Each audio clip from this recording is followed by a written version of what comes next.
Hey everyone, welcome back to the All Things Private Practice podcast. I'm joined today by Dr. Kade Sharp.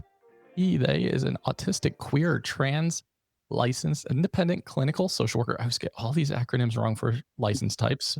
Registered play therapist, supervisor, certified sex therapist, and child mental health specialist practicing in Washington State. He specializes in supporting disabled, queer, non-cis, autistic, and AuDHD clients of all ages, as well as neurodivergent supervisees. He has his PhD in clinical sexology through the Modern Sex Therapy Institutes.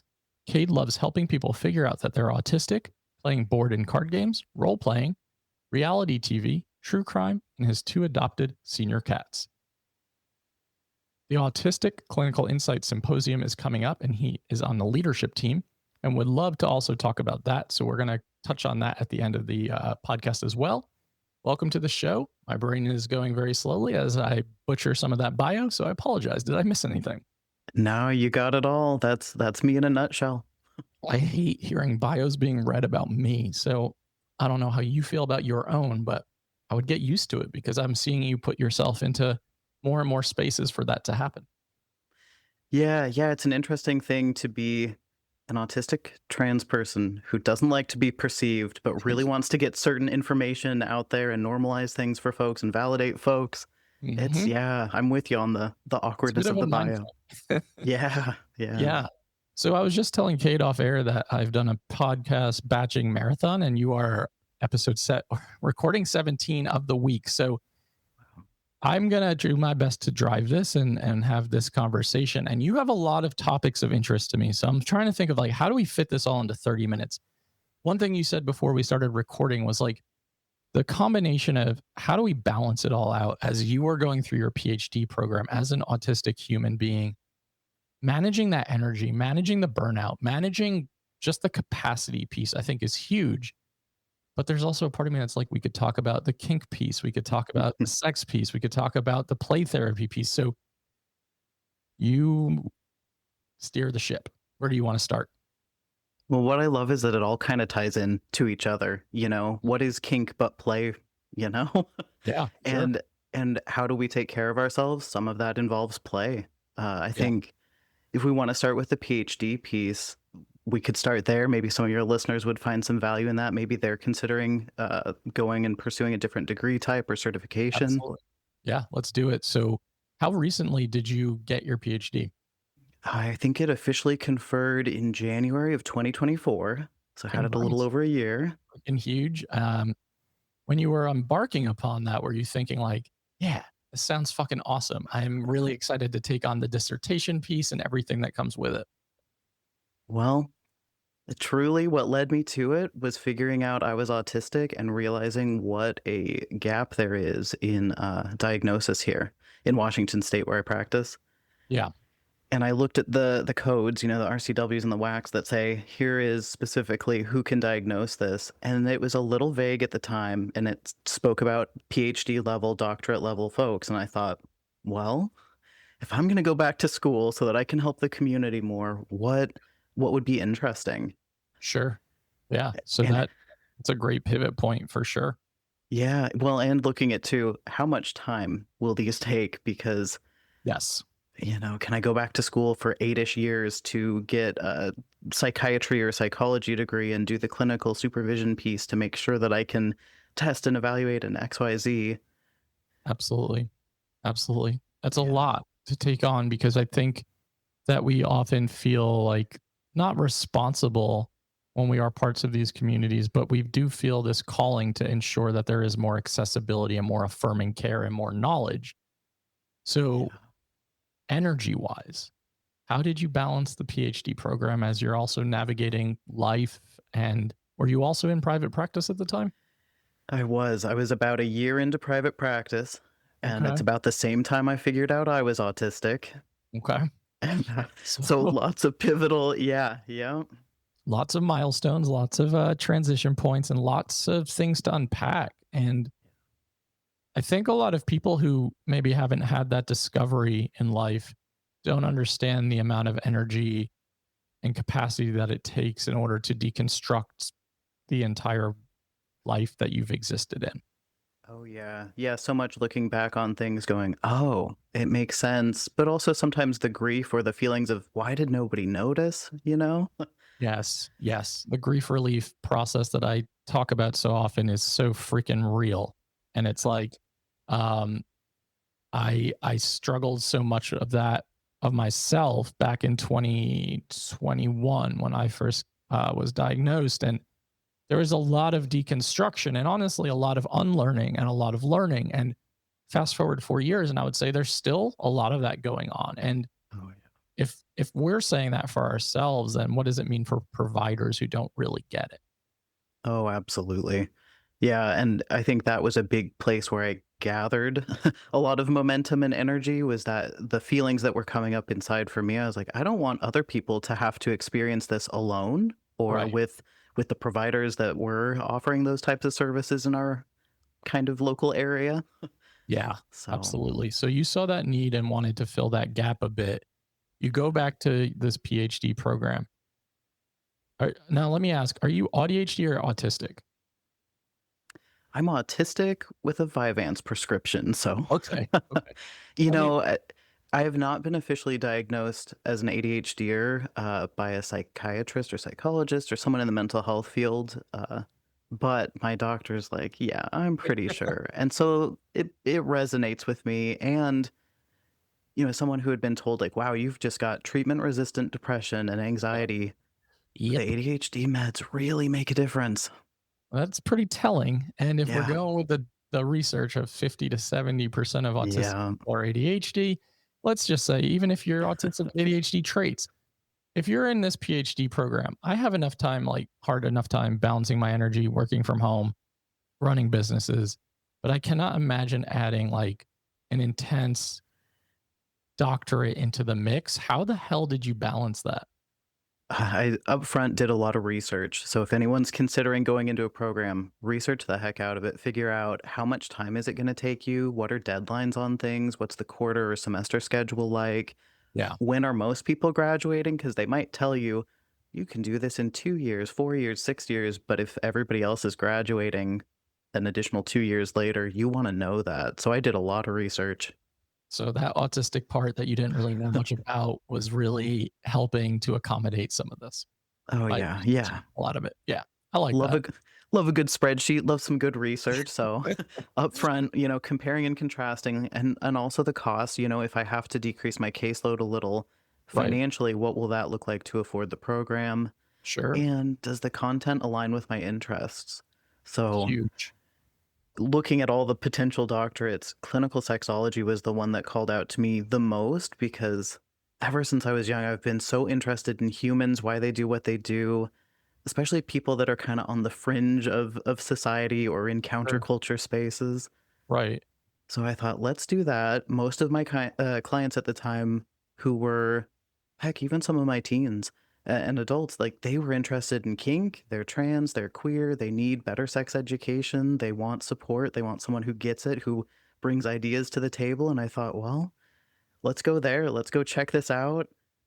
And I think that was a big motivating factor too. I'm sure you've probably talked about it before on this podcast, but for autistic folks, that like meditative flow state we get into when it's a special Yeah. interest.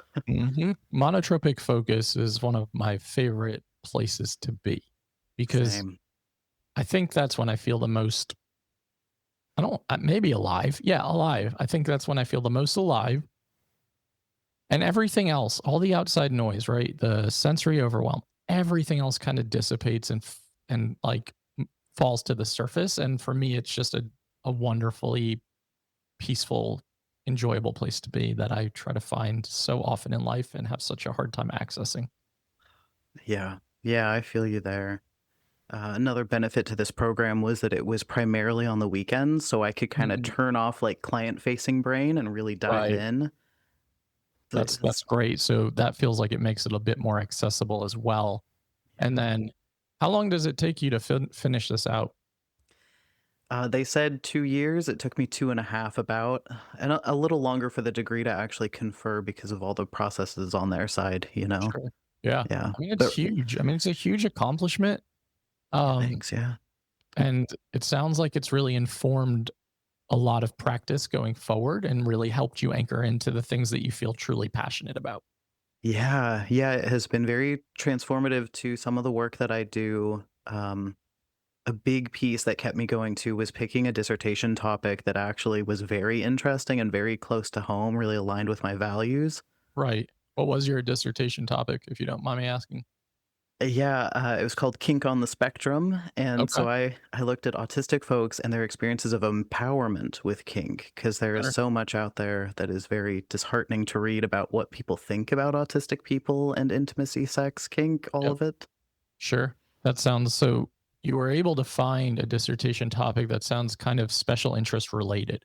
Yeah. And I imagine that really helped get through the ups and downs and the energy wavering back and forth as you go through this program, as you maintain a caseload, as you are a transhuman in the United States of America, navigating all the fucking chaos that exists in this world with that. So there was a lot of energy expenditure, I have to imagine. How did you support yourself? How did you protect your energy? How did you take care of yourself during that time? Yeah, that was definitely a struggle, figuring out what's the balance, where are the spaces you can kind of walk away from, especially in that second year where the dissertation was the huge focus. Like, Right. how do you step away from the research, the interviews, figuring out the themes? And I think it was a kind of a balancing act that was ever evolving, which the autistic pieces of my brain were like, can we just get a schedule? Can we just, can we do the same thing over and over and somehow have that work? And it didn't, but I think making sure to carve out space where that wasn't the primary topic of conversation, or that my brain wasn't primarily there, space away from clients too, because like I said, so much of what they were discussing overlapped as well. Oh, yeah. Absolutely. I And mean, needing that reprieve, right? Just to have space for yourself to decompress and sensory soothe. And yeah. I would imagine, and I could be wrong, that all of that could also be a fast track to autistic burnout. Oh, absolutely. Yeah. I think really pacing myself was important. And, that's not to say that sometimes I wasn't in burnout. There's definitely, some health challenges that arose during that time that still are not fully resolved or mitigated, but making sure that I was aware of like, oh, I'm noticing some stuff. And if I couldn't notice it, giving permission to my friends and family, like point it out if you see me getting like irritable out of nowhere or acting out of Right. character. Sure. Yeah, that's huge to notice those warning signs that we're kind of approaching the place of no return, which is Yeah. kind of where I find myself most days these days. Yeah, especially when you're juggling so many projects. I know you've got the podcast, you've got retreats, you've got the group practice, like all those things. And I'm in a similar space of trying to figure out how do I, now that I've got my PhD, it opens up new opportunities and new ways to focus in on the great info I learned through that. Yeah. But how do you balance it all? It's tough. That's the $1,000,000 question, Cade. If I figure that out, I'll certainly share it with everybody. But with that, it sounds like when I read your bio, you have so many interests. So, how are you?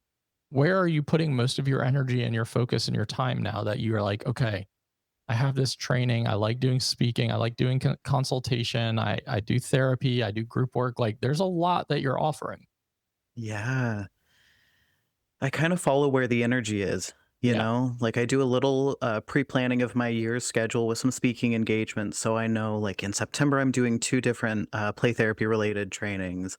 And then I'm also in October doing a kink related one. And then November, I've got some kink and some other stuff through the Autistic Clinical Insights Symposium. So I think it's also balancing it. I think if I did only play therapy all year, I would be kind of crispy about that topic. yeah, for sure. I like that. There's a diversification of just interests as well, and just kind of watering each plant, so to speak. Because I think that for me, if my brain hyper focuses on like I can only do this one thing for the rest of the year, I think that would be hellacious, and I would really buck up against that, and I would really struggle with like feeling like the walls are closing in a little bit. Absolutely. And, something we haven't talked about that I definitely parasocially see you do too is surrounding yourself with people that are excited about the things you're doing. For So sure. sometimes that motivation can carry me when I don't have the internal get up and go, you know? Oh, yeah. I mean, it can be kind of contagious in a way where it's like, okay, other people around are really excited for you. They're helping build you up within the context of your creative process. And for me, that has been unbelievably vital just to have that circle of support and even people you can bounce ideas off of who might say like yay or nay or like Yeah. yeah that sounds good but maybe you could tweak it this way and maybe you could look at it from this perspective really helps me kind of not feel so siloed and alone in it because I do work from home. If I'm not traveling for retreats, I'm like I'm in my house all the time, not often leaving it. So I think that's what a lot of people don't see on the outside too is for those of us who have more sensitive systems who are more impacted energetically, we're going to need a lot of buffer time and downtime to just take care of our own neurology and our own needs. Absolutely. You know, the in regards to how I'm balancing things, my social life definitely took a bit of a dip during that Yeah. process. And like it's slowly starting to recover now, but I spent a lot of time at home doing telehealth for clients because that environment I could control. Right. So can't control the deadlines, can't control how the staff there or the professors are doing things, but I could control my environment and a little bit of my schedule and how I wanted to attack the dissertation process. Yeah, that makes a lot of sense. And just, I think that allows your brain and your nervous system to regulate a little bit to say, like, I can control these things. And that gives me a little bit more to anchor into so I don't feel so untethered all the time and dysregulated. Absolutely. And I think moving into how do I use it in my practice and what keeps my motivation going there to help balance things, I also find getting people interested in your interests can be very motivating. So Hmm. I know you've had Sabrina Longley on the podcast before. She and I are kind of we're knocking around some training ideas, and we're hoping to do a podcast that centers on more of the like kink relationships side of things for autistic folks. Yeah, And I that think sounds that's amazing. yeah, it's like branching out a little bit for both of us and really no pressure. You know, we're not going into it thinking we got to build this like huge money making podcast. It's more like how can we help people? How can we get this info out there? What is most palatable to an audience? How would they like to receive it? Yeah, absolutely. It sounds like Sabrina would take the role of the extrovert in the dynamic and relationship. Yes, yeah, I love the energy that she brings and how it refuels her to be so social because that has generally not been me. Yeah, I can relate wholeheartedly. So we do need like different types of energy in our lives to help build us up and support us and surround us with. So I'm hearing you attended a alternative income stream webinar that I did the other day in training. And I'm Yeah. hearing like that you have a lot of different interests. You want to pursue a lot of these different ideas.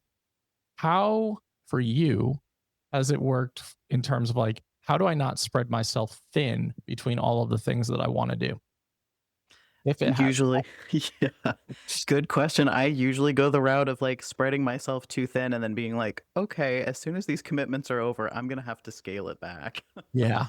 That's That's kind of my MO as well. While I'm in it, I'm always like, okay, next year or next time I won't do this to myself. And yeah, I find myself having to do a lot of accountability, like checks and balances, and often not paying attention to them or blowing right past them. yeah, yeah, and I liked attending your webinar because that is one place that I've struggled is I've got all these interests, I've got all this knowledge, I want to share it, and I always forget about the money piece, you Yeah. know? Yeah. And that's not to say that, like, because I live so comfortably, I can disregard money, but it's to say that that is kind of my last priority, Yeah. Yeah. which So it it sounds should be like higher, you know? it depends, right? It's all dependent on situation and values and priorities. But I think there is a way to balance the both ands of like we can do a lot of good and we can put a lot of creation into the world and we can get paid to do it. Like I'm Yeah, getting paid to talk to you right now. I have sponsors in place for this podcast, which still feels surreal to me that people are paying me to sit in my office of my home and talk to people. But I think there are ways to have a impact and a ripple effect, not only just locally but on a global level. and not completely destroy yourself in the process, which is something that has really taken me a long time to figure out. And I feel hypocritical because I'm in massive burnout right now, but like I know 2026 will be different. At least I'm saying that right now. I don't know if I actually believe that, but Well, I think so many of us go through it, figuring out how do you balance the things that that bring you joy, the stuff that goes along with it. How do you outsource and delegate things where you can? How do you afford to do that? yeah, I mean, our current society doesn't make it easy to do things that bring you joy and no, sustain yourself. no, it does not. And that's why I think like anchoring in and finding the people, like you mentioned, the community is huge. Um, Putting your interest and your passions into what's lighting you up right now. Like, what do I feel really energized by? What do I feel really excited about? If I can move in those directions and that becomes my job, then if I can marry that and get more into that monotropic focus space where I'm like, ooh, I'm really like the ideas are just flowing. I'm writing, I'm creating right now. I feel really good. Then it feels like a victory for me. And it's hard. It's not always easy to access, but those are the ways that I've been trying to like look at it more and more throughout the stages of my career. Yeah. Yeah, I love that, and I think those are a lot of the things I keep in mind too. Yeah. And I'm excited, by the way, to see that you're working on a book. I hope that's not a secret at this Uh, point. it is not a secret, but it Okay. is horrifying nonetheless. Yeah, I think every step of the way makes it more real, and like signing the contract with the publisher was like, okay, this is real. But then when it comes out into like media and publication, this becomes more real. It's a bit horrifying if I'm being honest, but that's kind of been my entire existence of like think that everything is going to be horrible and horrifically criticized and not valuable and experience that the entire time and then put it out into the world. So I'm just going to Yeah. follow the same track, I think. I love it. Yeah, it's a very similar process for myself. Hmm. I worry about how it'll be received, worry why am I the one that people should trust with this Yep. information? I don't think I wrote anywhere when I reached out to participate on the podcast, but I just co-authored, or well, I just authored 2 chapters on play therapy for trans kids and trans That's clients. amazing. And That's then I'm amazing. working on one for autistic sexuality and exploring that in therapy. I'm co-authoring that. So I know that fear of like being published and like what will that mean and how Yes. will people receive it, cuz every person is so different in what they need support around. That's true. That's true. I wholeheartedly agree. I think Sabrina has helped me with some of that because she's like, you can't say the right thing for everybody. You're just not going to encapsulate everybody's autistic experience in your book. That's not a reality. And I'm like, but I want it to be. I know, want to support everyone, but it's so hard. It is.